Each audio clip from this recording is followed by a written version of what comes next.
There's no feeling more intense than starting over. If you deleted your homework the day before it was due, as I have, or if you left your wallet at home and you have to go back after spending an hour in the commute. If you won some money at the casino and then put all your winnings on red but it came up black. If you got your best shirt dry cleaned before a wedding and then immediately dropped food on it. If you won an argument with a friend and then later discovered that they just returned to their original view. Starting over is harder than starting up. If you're not ready for that, like if you've already had a bad day, then what you're about to go through might be too much. Feel free to go away and come back. I'll be here.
Alright, thanks for coming with me on this trip.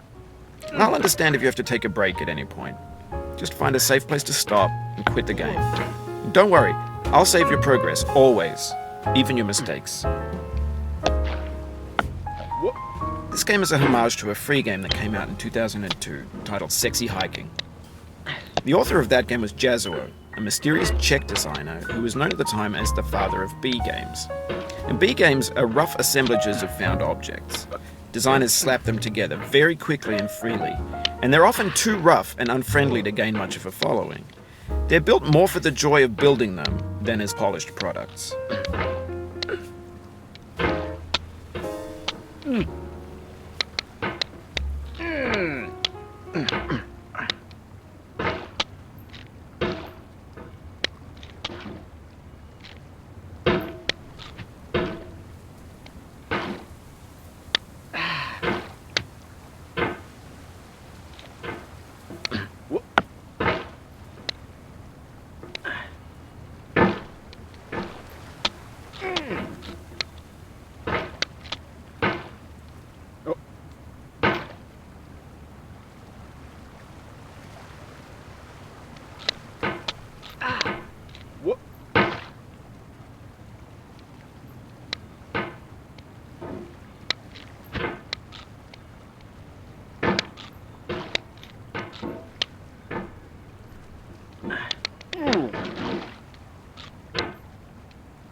Oh, you just lost a lot of progress.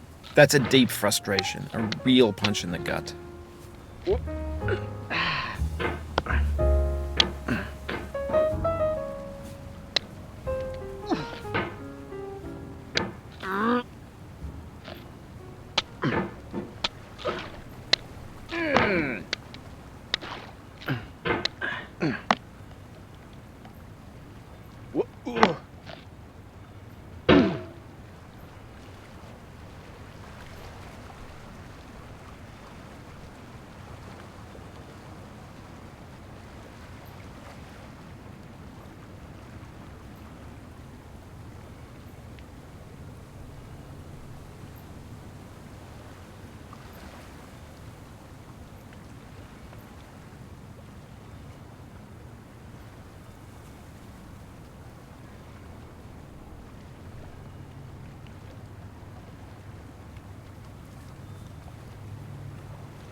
In a certain way, Sexy Hiking is the perfect embodiment of a B game.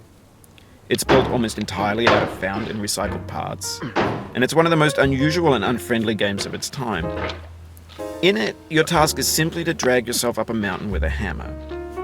And that act of climbing, in the digital world or in real life, has certain essential properties that give the game its flavor. No amount of forward progress is guaranteed. Some cliffs are too sheer or too slippery, and the player is constantly, unremittingly in danger of falling and losing everything.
Anyway, when you start Sexy Hiking, you're standing next to this dead tree that blocks the way to the entire rest of the game.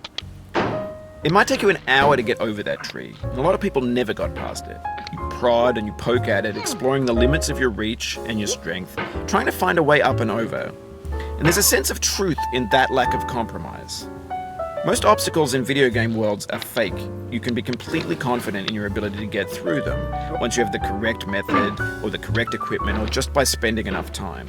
In that sense, every pixelated obstacle in Sexy Hiking is real.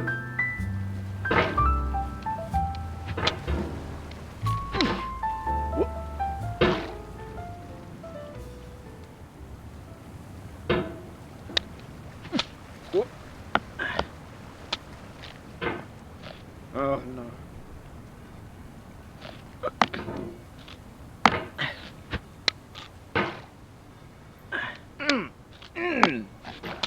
What?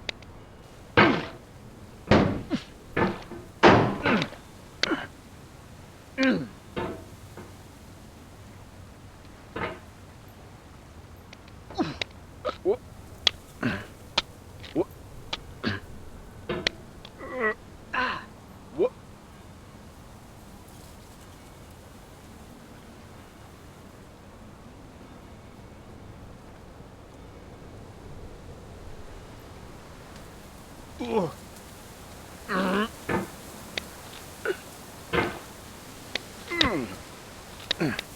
The obstacles in Sexy Hiking are unyielding, and that makes the game uniquely frustrating.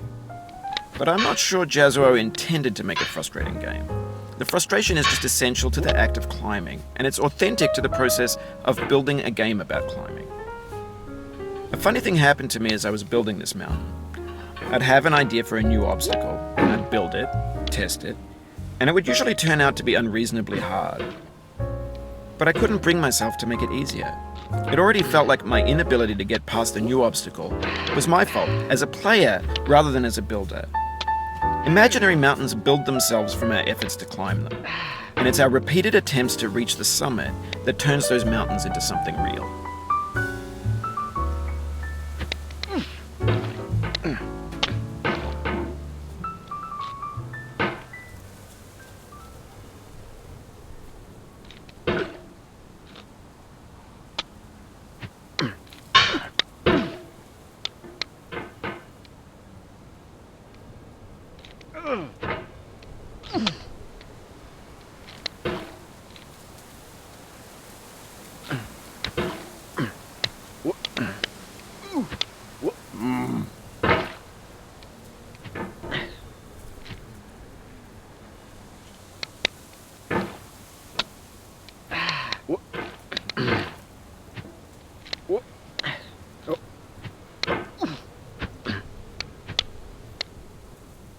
Oof, sorry about that.